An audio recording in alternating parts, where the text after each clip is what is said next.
Hello everybody, I'm Peter Grop and I'm Crystal, and today we are reviewing Rwby Volume 6 Chapter... Volume 5 Chapter 6. How did I mix those two up? I don't know. So yeah, let's review this episode. Now, the way we start this episode is with Qrow basically going around finding his old comrades, and getting zit. Also, we got a funny humorous scene where he's basically like at his third place with going, and basically when they say no, he's like falls on his knees and starts yelling and racing and crossing those that live there at the same time. It was priceless. Yes, it was pretty hilarious. Then in a scene, he goes to one of his other comrades, which he apparently knows that where they live, which is kind of inconsistent. I mean, when some he doesn't even know, only knows which place they usually come to eat.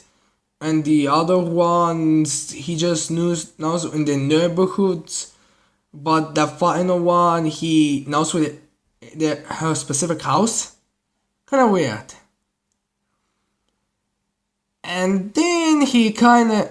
of course, he doesn't know the fact that husband of hers and the fact that she has a daughter. So he pretty much gets the message without any words, which is pretty heartbreaking. Yeah, it was. I mean, he literally comes in to basically take them away. I mean, of course he didn't know, but then when he finds out that she's not even there, yeah, he decides not to say. He just apologizes, he's bothering them, and goes on. Which also leads to the next scene, which he wonders if she... with what the doll said, that is mommy coming back?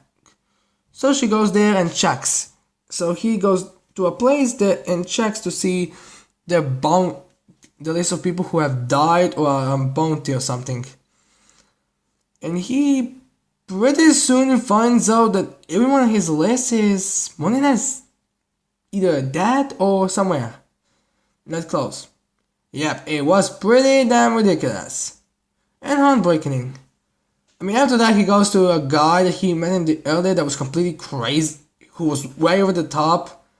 And when he says that he's here to pay the debt, he assumes that the guy's in such a big problem, owns him so much that he paid them. And when he says it, that he gets the car and states the guy's real name, and then he realizes he knows the fact that there was been a guy under that last name, that went dead or something. I'm guessing he's dead most of all, and then in the end he basically is like saying when it dead, which basically says that Qrow wants to pay his respect. Which was pretty emotional scene, even though we didn't know any characters that were there. But to be fair, how many of them were is pretty much staying in that. Yep, pretty much. Now the next thing that happened was Raven, Yang and Weiss explanation time. Which was pretty much just to get Weiss and Yang up the story case, so they're gonna be completely lost when they met something they have no idea of. Which really the only thing I really to point out, which a representative forgot to point out his review, is the fact that she says there are the fact that she can't state there are multiple people that came back from the dead. Alright, so as far as we know, and kinda insane this episode, when people come from the dead is a pretty far-fetched thing. So, and even we only seem to know Osman who can come back from the dead, and it's kinda implied that Sam can also come back from the dead. which I am wondering if there's a furnace that can come back from the dead. Like a furnace that's who's so powerful and has every single ability of a furnace and semblances that allows them to basically come back from the dead. And what they also seem to state is that state that it's kinda saying that neither Salem or Aspen are really good. Which could also help. I mean, think about it. There's a immortal Grim that just wants to see the entire thing burn. There's an immortal human that just wants to fucking die, who just wants to get that curse off him no matter how many lives get destroyed. And there's an immortal Furnace who's just plain insanity. I mean, I don't know if he's insane, but that would be a pretty good idea. White Crystal? Yes, it would be pretty good. Also, we learned that Raven and Qrow just forming into an actual crow is actually a magical ability that they give them. And the way they kind of play that out kind of implies that that's some kind of a monstrous thing. I don't know, they just play it that way. Like that was kind of a monster or something.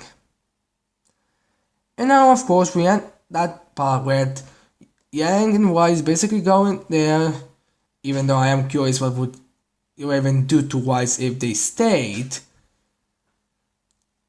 And Yang didn't really stated that she trusted Aspen, she just wants to make sure that Rwby is safe.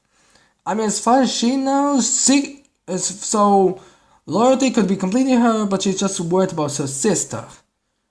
Which, to be fair, she didn't really say anything that she would imply that it's good, and the fact that she shouldn't be more terrified of Aspen. Seriously, wouldn't it make more sense for Raven to say, I will take you there, you grab Rwby, you come here, and everything's safe, or something. Which is pretty fun, would be pretty good. Yeah, completely agree with you, that Crystal. Yeah, I don't know if they knew it's explained, except maybe one theory come out this. My theory being boosted in points. It's not a very good explanation, giving us something new.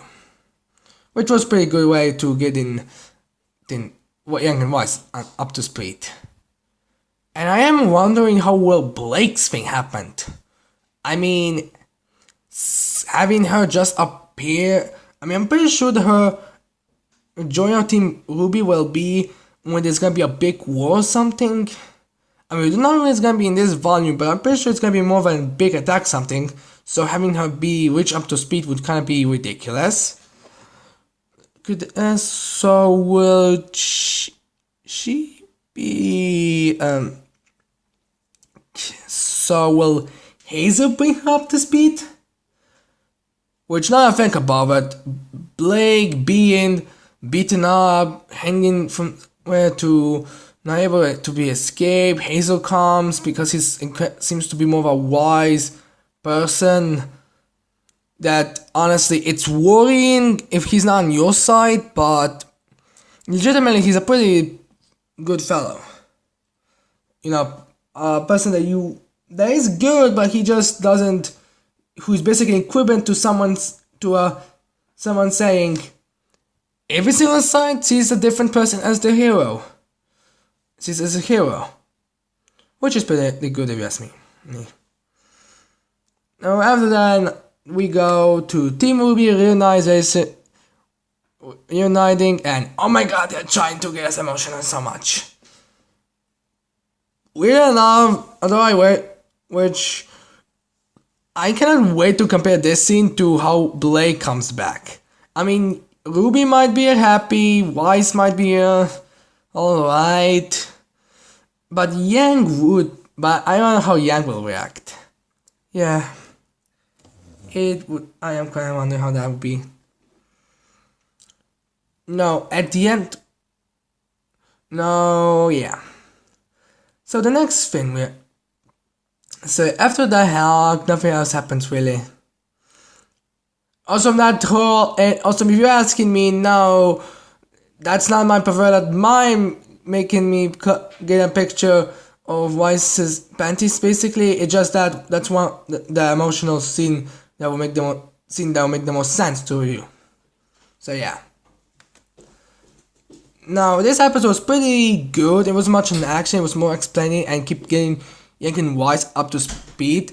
And I really wanna and a lot of things to compare, like how will Blake joining the team react? How will Blake get explained? It was pretty good and decent. Yeah, it wasn't a groundbreaking episode, but it was a good episode.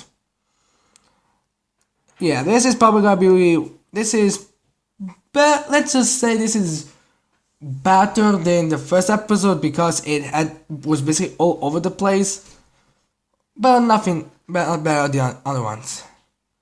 Now, I hope you like this video. I hope you guys leave a like and subscribe to my channel for more videos in the future. Sure. That's it. I can't wait to see you later. Bye. Bye.